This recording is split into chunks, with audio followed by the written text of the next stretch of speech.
Yesu ashimwe. Turabasuza mu izina rya Yesu. Twari tumaze igihe ushize twarimo na Papa Jean Pierre materano ushize ku cyumweru kubera twari dufite ikiriyo cya umubyeyi wacu Bishop Simon bitabiye Uwiteka, ariko turashima Uwiteka ko byose byagenze neza kandi ndizeye ko namwe mwari mwize neza. Imana yabarinze, Imana yabitayeho, Imana yabagiriye neza. Reka tutangire tusenge kwigutanga materano. Mana, turashima izina ryawe, tukwaye icyubahiro cyose Mwami, duciye bugufi imbere yawe kuko ntacyo turi cyo Mwami. Mana, twizera imbaraga zawe gusa, twizera kugenderwa nawe, twizera ikiganza cyawe n'umwuka wawe. Mana, reka uganize imitima yacu, vuga natwe Mwami, duciye bugufi, dufite inyota yo kukumva Mwami. Reka ijambo ryawe rihindure ubuzima bwacu Mana, kugira ngo Mwami imbereho yacu ihinduke, imiryango yacu ihinduke, abana bacu bahinduke, abafasha bacu bahinduke, abatware bahinduke. Mana, iki ni igihugu gihinduke, n'itoro gihinduke Mwami. Turifuza kubona impinduka ahantu hose Mwami. Tukwaye icyubahiro n'ishimwe, ugira neza mu izina rya Yesu Kristo Mana yacu. Amen. Amen. Reka turashaka kuramya Imana n'indirimbo imwe, hanyuma tuze kumvisha ku Imana.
Tugira neza usigowe, na undi wagorora byagoranye usigowe, na undi watugira neza, na undi watunezeza usigowe.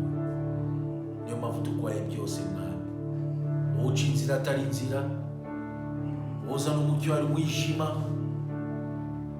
wowe ukomeza Mwami, wowe ufungura imiryango yafunzwe nizo abantu bafunze mbere yacu, batufungiye Mwami, ariko urafungura ukatucira inzira Mwami, ukatushiraho ikiraro Mwami, ukatufuta ukuboko ukatuyobora Mwami.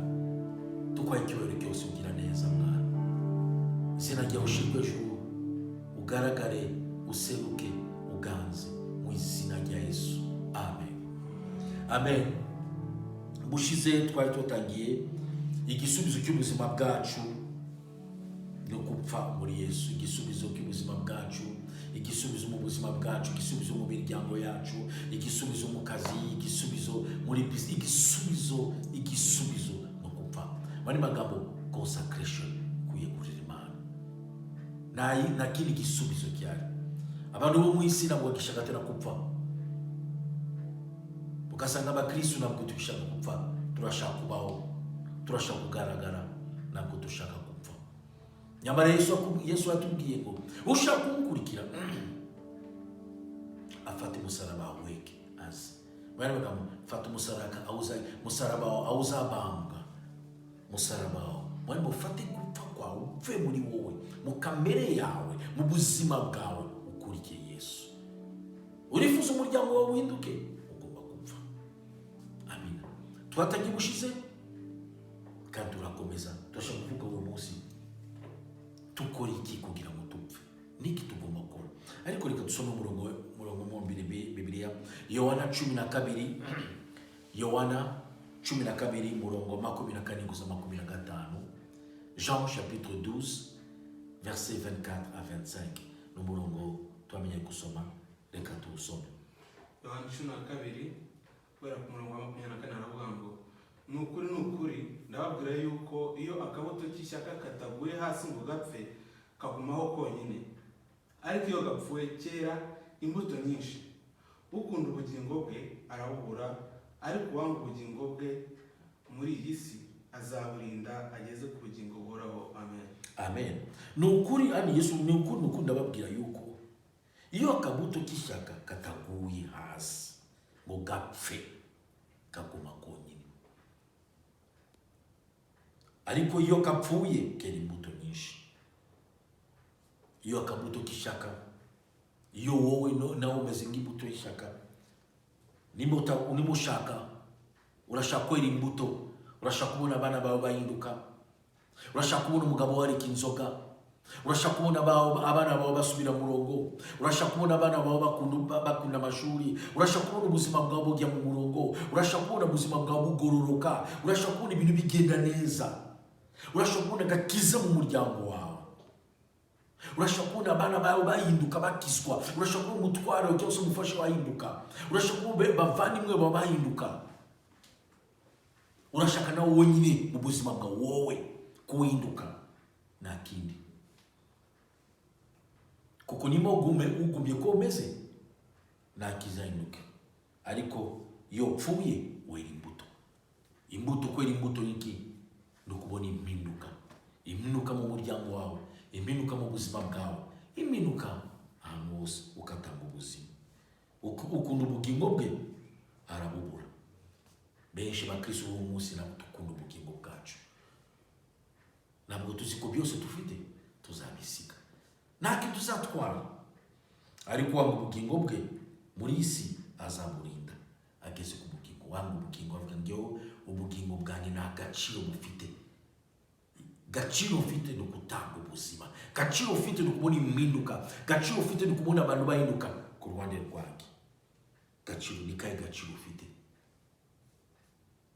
Birababaje kubona mu miryango yacu ubona abantu bakomeza kwitwa nabi, abantu bakomeza kuba kure y'Imana, tukabona abapagani bagakomeza kwinangira, tukabona uburwayi mu miryango yacu, tukabona abana bacu bajya kure, abana batusambanira mbere, ibintu byangirika, ukabona ibintu bitagenda neza, ukabona ikintu kimwe wapi, ugatangira umushinga bikapfa, ugatangira umushinga uvyereka ugomba kupfa, ugomba kwiyegurira Imana. Muntu wiyegurira Imana arapfa ku bw'isi, arapfa. Satani nakesho mukanga, Satani cyo kumugudukanje n'urupfu, kuko urupfu Yesu anesheje urupfu, aranesheje Satani. Abakolosa igice cya 3 murongo wa 3 kugeza ku murongo wa 10. Abakolosa igice cya 3 tuhera ku murongo wa 3 kugeza kwa 10 aravuga ngo kuko mwapfuye kandi ubugingo bwanyu bukaba bwarahishanywe na Kristo mu Mana. Amina. Kandi ubwo Kristo ari we bugingo bwacu azerekanwa, namwe muzahera ko mwerekananwe nawe mu bwiza. Murongo wa 5, nuko noneho mwica ingeso zanyu z'iby'isi, gusambana no gukora ibiteye isoni no kurigira no kurarikira n'imyifurize yose ariyo gusenga ibigirwamana. Ibyo ni byo bizanira umujinya w'Imana abatumvira. Murongo wa 7, kandi namwe mwabigenderagamo kera ubwo mwaboraga muri byo, ariko none mwiyambure ibi byose: umujinya n'uburakari n'ingomwa no gutukana, kandi ntihakagire amagambo ateye isoni aturuka mu kanwa kanyu. Ntimukabeshyane ubwo mwiyambuye umuntu wa kera n'imirimo ye. Umurongo wa 10, mukambara umushya uhindurirwa umushya kugira ngo agire ubwenge kandi ngo ase n'ishusho y'iyamuremye. Amen. Amen. Ariya murongo urakomeye. Murongo urakomeye kuko ni umurongo utangaje, umurongo Paulo ari kuvuga amagambo akomeye, amagambo ababaje hejuru yo gupfa, ubwo tugomba gupfa. Ariya nusanga ari inyigisho ikomeye yari yigishaga, nuko kuko mwapfuye kandi ubugingo bwanyu bukaba bwarahishanywe na Kristo mu Mana. Twarapfuye. Ubugingo ni iki? Ubugingo niyo buno ubwenge bw'umuntu, ubugingo niyo buno bushake, ubugingo ame, bushake, mahitamo, byose byarapfuye. Nta kintu ushobora kwitamo, ni Yesu umitiramo. Ubugingo bwanjye namushize hasi, kandi ubugingo bwanjye bwarahishanywe na Kristo mu Mana. Birabaje kubona umurongo abakristo benshi, uramu umukristo ari gutinya umurozi, umukristo ari gutinya kuko abonye abanyakapusi nijoro. Erega umuntu uri muri Kristo yarapfuye kandi ubuzima bwe buhisha na Kristo mu Mana. Niyo daimoni yaza kugutera mu Mana, niyo daimoni watinyuka aza kugutera mu Mana. Twarapfuye kandi ubu Kristo ari we bugingo bwacu azerekanwa, namwe muzahera ko mwerekana nawe mu muri bwiza. Kristo niwe uzagaragara. Twebwe turapfuye ariko ni Kristo ugaragara, kuko narabambwe sinamwikiriye njyewe David, ariko ni Yesu ugaragara. Nuko none mwice ingeso zanyu z'iby'isi. Twice ingeso, tugomba kwica ingeso, ukanyonga ingeso, gusambana no gukora ibiteye isoni no kugira no kurarikira n'imyifurize yose ariyo gusenga ibigirwamana. Ibyo nibyo bizanira umujinya w'Imana abatumvira. Kandi namwe mwabigenderamo kera ubwo mwahoranaga muri byo, ariko none mwiyambure ibibi byose. Cyambere yavuze kwica ingeso zanyu z'isi. Cyakabiri kwiyambura ubwo muyambure ibibi byose. Tugomba kwiyambura ibibi byose. Ibibi yavuze hano: umujinya n'uburakari, ingomwa no gutukana, kandi ntihakagira amagambo ateye isoni aturuka mu kanwa kanyu. Nimukabeshyane ubwo mwiyambuye umuntu wa kera n'imirimo ye, mukambara umushya uhindurwa mushya kugira ngo agire ubwenge. Imana ifuza ko tuhinduka. Imana ifuza kubona impinduka mu buzima bwacu. Twese muri isi turifuza kwera imbuto mu miryango yacu, mu kazi turifuza kwera imbuto. Kwera imbuto no kugira icyo umarira abandi. Kwera imbuto no kugira icyo umarira abandi. Icyo umarira umuryango wawe, icyo umarira abana bawe, icyo umarira uwo mwashakanye, icyo umarira igihugu. Abantu bageze ku kintu babona impinduka mu buzima bwabo, mu gihugu bageze ku bintu bigaragara, benshi barapfuye, biyambuye ubuzima bwabo, bitanze. Kupfa no kwitanga, ukibagirwa ubuzima bwawe, ukibagirwa ko wowe ufite ubuzima, ukavuga nditanze kubw'abandi kugira ngo nabo bagire icyo babona. Ushaka kwera imbuto agomba gupfa. Kupfa ku isi, ku kamere yacu, ku bushake bwacu.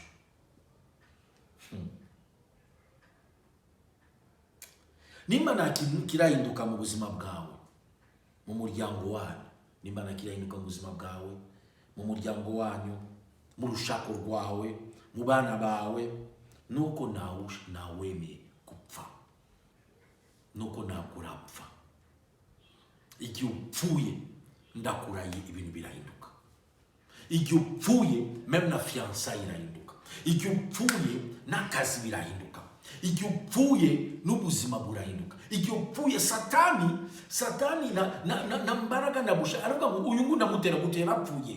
Yapfuye muri Yesu. Bene magambo ayishanwe na Kristo. Nagushobora kwemera, nagushobora kuba muri Yesu ukiri muzima.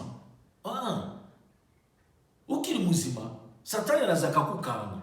Kuko uri muzima ufite amarangamutima ndapfuye arane. Ariko apfuye muri Yesu, nubwo satani azana inkota, akazana inkota kw'ijosi, akashaka kukwica, kuko warapfuye ntabwo ukitinya.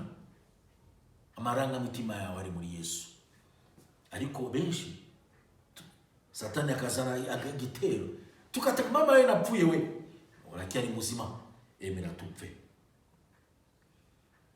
Nawe emera kupfa, niyo mpamvu bintu. Nawe emera kupfa, niyo mpamvu bintu biracyakomeje kupfa. Kandi igihe umurimo kandi hari ibintu byinshi biri kwangirika. Ibintu byinshi biri kwangirika ku ruhande rwacu kuko twemeye twanze kupfa. Igihe wowe wanze kupfa, ntukibwire ko bintu buzima buzakomeza, muryango wawe bizakomeza, ariko umenye ko ibintu biri kugenda byangirika. Ushobora kuvuga ni abana b'abandi, bizageraho bigukoreho, bizageraho bari abantu bazanduza abana bawe, umugabo wawe azandura, muryango wawe uzicwa. Nubwo birebera kure, ariko bizaza bigukoreho, bigere ku muryango wawe.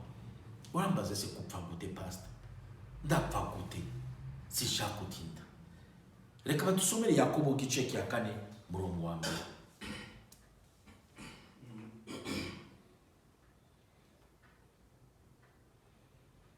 Yakobo gice cya 4 murongo wa 1. Yakobo gice cya 4 murongo wa 1 aravuga ngo mbese muri mwe intambara zivahe n'intonganya zivahe? Ibiva ku byo mwishimira bibi birwanira mu ngingo zanyu. Yego. Amen. Ibi bivaye, intambara zivaye, kurarikira bituruka ku biri muri mu bugingo bwacu, ibiri kurwanira muri twebwe. Ariko umuntu wapfuye byose biba bipfuye, byose biragaze. Nta ntambara bifite mu buzima bwawe, ntabwo kirarikira kuko warapfuye. Kandi igihe uri kurebera birimo kwangirika. Benshi turi kurebera biri kwangirika, ukareba abana bawe bari kwangirika, ukaceca ukavuga ngo n'ubusirimu bazapfa, bazakupfira mbere uri kureba.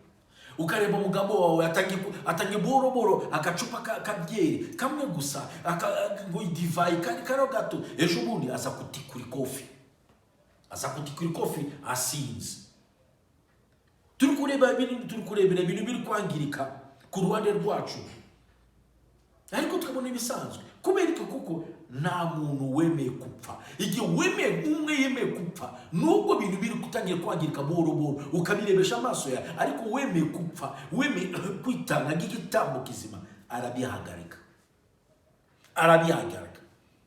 Ubonye n'uburwayi ndabihagarika kuko nemeye kupfa. Usibwe wowe iteka yavuze ngo reka mucyure.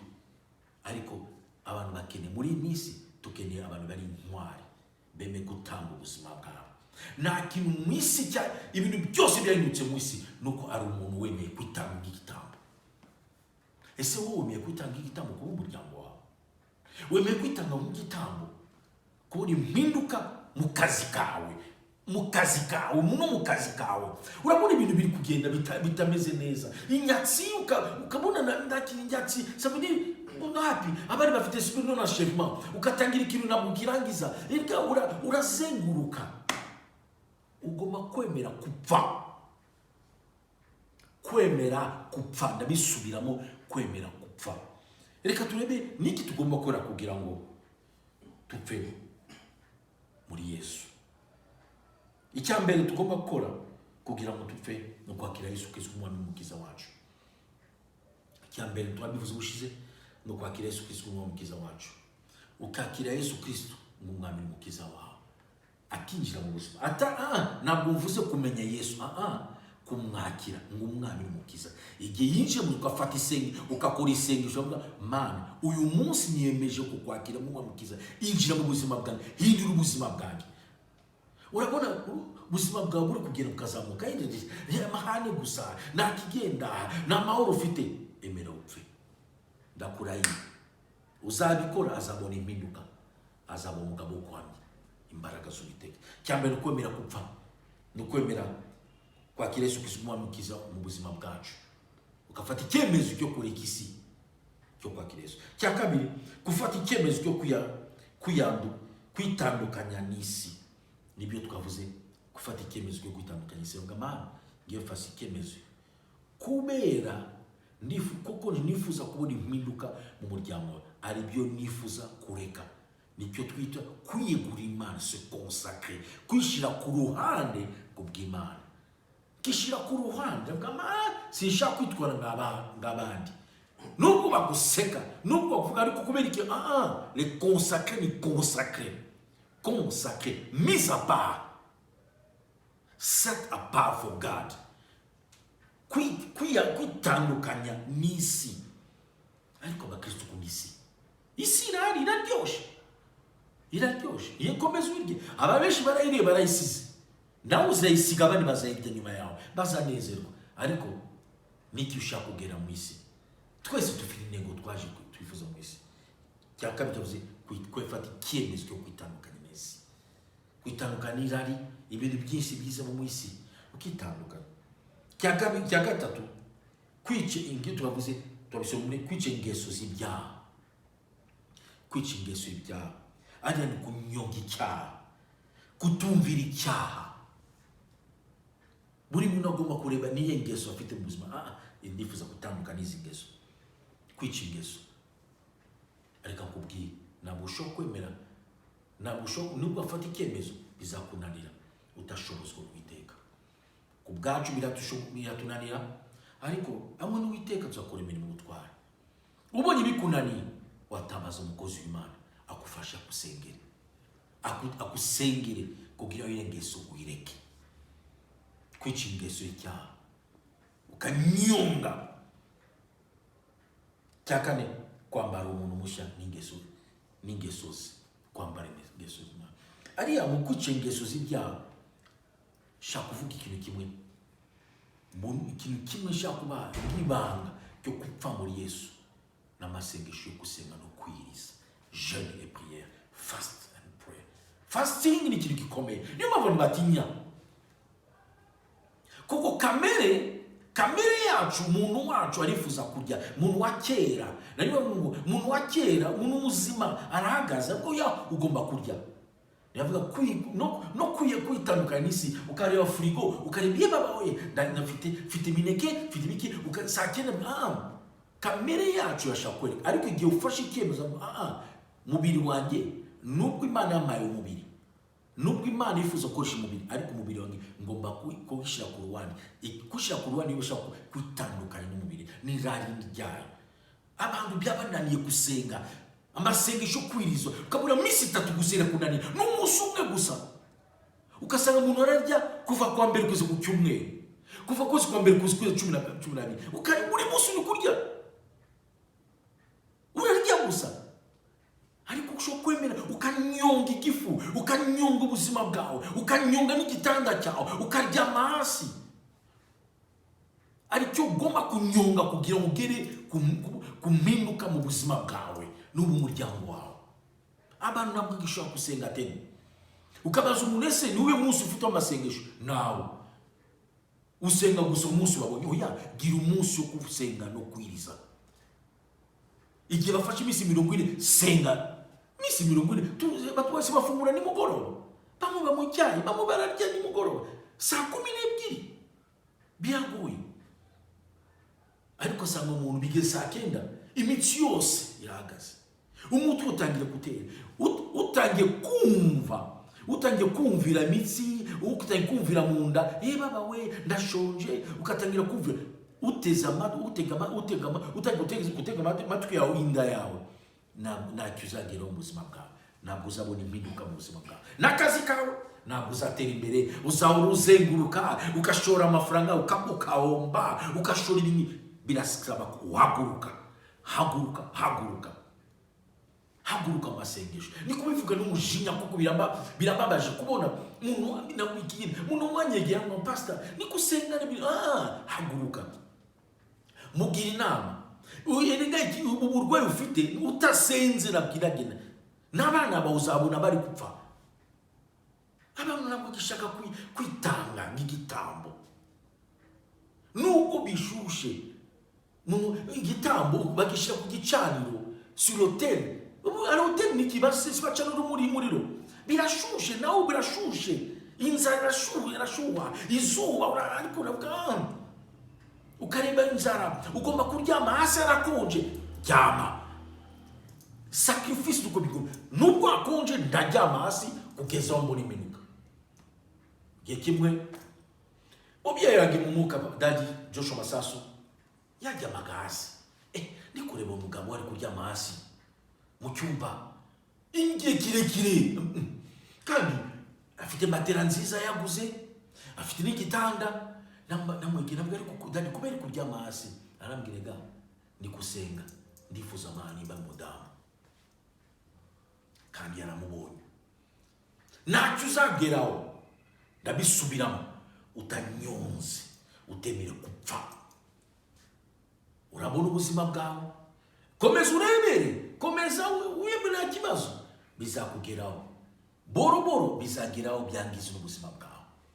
Abantu banze gupfa, ibintu byinshi bizangirika mu buzima bwawe no ku ruhande rwawe. Uzashaka gupfa, ibintu amazi yararenze, ibintu byose byarangiritse, urapfa, urarwana, ariya bizaba total. Kandi uyu munsi wahaguruka. Ninde wifuza kuhaguruka nanjye kugira ngo ndumone impinduka mu buzima bwacu, tubone impinduka mu bana bacu? Ugasanga umwana ari kwiga nta concentration afite, umwana wawe ariga karangara, akajya ku mashuri ukamubaza MPC ngo umutwe. Haguruka, senga.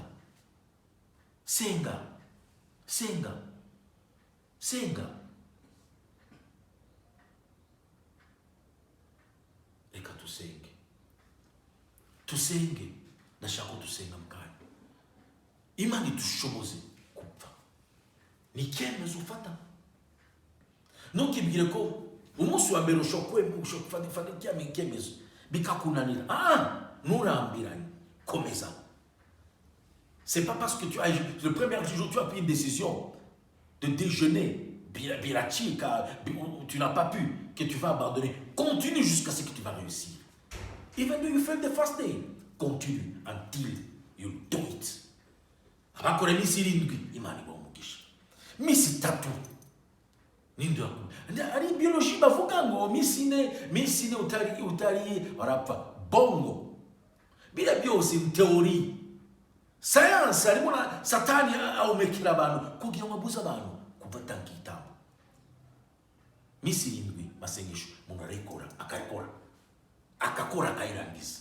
Wakora imisi 3, umujinya wawe, umujinya ufite ukuri iminuka nibyo ukagaragara, ukikoma ikintu nibo uzabone iminuka mu buzima bwawe. Birababaje kubona umuntu ukasanga hypertension karagukiniraho, tension iragukiniraho, ikakubita, ukabona Imana we, tension yawe. Komeza, utafashe imisi y'amasengesho, diabete komeza, fata amasengesho, ugomba kwigoma, ugomba kwemera kupfa kugira ngo ubone iminuka. Kupfa no kwitandukana. Umuntu wapfuye aba yitandukanye n'isi, abarebera ku isi kure. Baravuga, ashobora kumva, sinzi ko abapfuye nibo batubwira, ariko ashobora kuva, ariko byose byo mu isi biba bishize. Nabonye anko wanjye, papa muyange, abantu bose gutanga ubuhamya, ariko ntabwo nacyumva katenari byose byashize. Mubiri gusa ni uri hariya, ariko umwuka uri kuwiteka agiye kuruhuka. Nawe emera upfe ku bw'icyaha. Niyo mpamvu icyaha kiracyafite imbaraga mu buzima bwawe, kirakwizinzeho. Le péché t'a encerclé, t'a lié, et tu ne peux pas te séparer de péché. Ikintu cyose ukavuga nabi ukavuga umushinya, kumbe ko wemeye wanze gupfa. Niyo mpamvu bano ntabwo wahinduka kuko banze gupfa. Emera upfe. Reka dusenge, tusabe Imana idufashe idushoboze. Mwuka Wera niwe uzatunga. Niyo mpamvu Yesu avuze ngo ndabasize, ntabwo wasiga imfubyi, nzamuza umufasha niwe udufasha. Umufasha dushoboza. Mwuka Wera n'umufasha, ntabwo dufasha gusa kugira ngo tuzuze imbaraga z'Umwuka Wera, biki adufasha no kwemera gupfa, ukazamuka ku gicaniro umubiri wawe. Abaroma igice 12:2 bavuga ngo mutange mu buzima imibiri yawe ngibitamo kizima kera gishimwa n'Uwiteka. Imibiri katanga umubiri wawe gitambo kizima, wonyine ku bushake bwawe, nta muntu ugushira forcing, ukazamuka ku gicaniro sur l'autel, ukajyama ku gicaniro, washize n'umuriro, ngiye kwitanga nyine, nta muntu ukanyuma ukajyama, umubiri wanjye uragumano, umuriro ugutwike kuko nzi ko nzabona impinduka nubwo bishushe. Emera uzabona. Ndashaka kuvuga umuntu uri kwitanga ubu ngubu birashushe, ntucike intege, komeza, uzabona impinduka. Urabona impinduka, uraza kurya imbuto. Reka dusenge. Mana yacu, Mwami mwiza, Mana ikomeye, Mana itangaje, turi imbere yawe. Nawe wadushoboza gupfa usigowe, nawe wadushoboza kubona impinduka mu miryango yacu, mu bana bacu, mu tubana, mu tuvukana, mu itorero, mu gihugu, mu dugudu, mu karere, Mana mu buzima bwacu, no mu buzima bwacu, mberewe yacu, muri sante yacu, utari wowe Mwami. Reka umwuka wadufashe, umufasha udushoboze kwitanga nk'igitambo kizima gishimwa nawe. Udufashe gutama imibiri yacu, twemere gupfa muri wowe, ntitugire ubwoba Mwami, ariko tutange ubuzima bwacu, tutange umubiri wacu Mwami nk'igitambo kizima, mu masengesho, mu kusenga no kwiriza Mwami, kwitandukanya n'isi. Nubwo abantu batutuka batuseka, ariko twitandukanye n'isi, n'irari ry'isi, twiyambure ingeso mbi, twiyambure icyaha, twiyambure kamere mbi, twiyambure Mana kamere ya kera, kugira ngo ugaragare mu buzima bwacu Mwami. Udushoboze Mwuka Wera, mufasha, turakwinginze Consolateur, udufashe, udushoboze. Ku bwacu biragoye, ariko tukeneye imbaraga zawe. Mwuka Wera mkweretse n'umuvandimwe wanjye muri iyi minsi yitanze nk'igitambo Mwami, biragoye, birakomeye Mwami.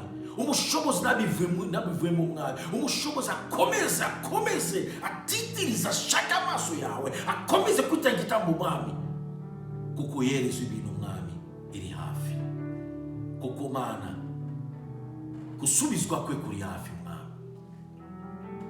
Mugire neza Mwami, musukire ubuntu bwo kumeza kuyangana mbere yawe no kugutanga Mwami. Udushoboze kuzamuka ku gicaniro k'umusaraba Mwami, tukitanga igitambo Mana. Twanze Mwami kurebera ibyangirika, twanze komeza kurebera observer la passivité. Turi kubona ibintu byangirika ku ruhande rwacu, turi kubona abantu bivovota mu cyaha, turi kubona abantu basenya ubuzima bwabo, basenya imiryango yabo. Tuceceke, turi guceceka, turi kubireba Mwami. Reka Mana udufashe, ushire muri wowe, muri twebwe Mwami, umujinya, umwuka, turakare, twemere gupfa kugira ngo tubone impinduka. Ufashe icyemezo gupfa Mwami, reka umushobozi mugire neza. Utarabisobanukirwa, Mwuka Wera umugendera asobanukirwe, kugira ngo Mana ibintu bihinduke mu buzima bwawe. Ndagushima ugira neza, ndagushima ukomeye, ndagushima udushoboza. Gira neza abana bawe, iki cyumweru ugire neza buri muntu mwami, amugishe mu bwoko bwawe bagire neza. Oh mana, mana usure bana bawe bose bagire neza, ugire neza ubwoko bwawe. Iki cyumweru kibe cyumweru cyo gusura, cyumweru cyo kumera kupfa no kubona impinduka mwami, cyumweru cyo kubona imiryango yarifunze ikafunguka mwami, cyumweru cyo kubona mwami ari umwijima umucyo wawe ukagaragara mwami, cyumweru cyo gutungurwa n'imbaraga za n'ubuntu bwawe, ukatutungura nka Esther yatunguwe. Utugire neza, tukwakiwe n'ishimo ugira neza. Sabe mugisha abana bawe, mugisha agabanuze mwami, cyubahiro n'ishimo ribe ryawe mu izina rya Yesu Kristo Imana yacu, amen.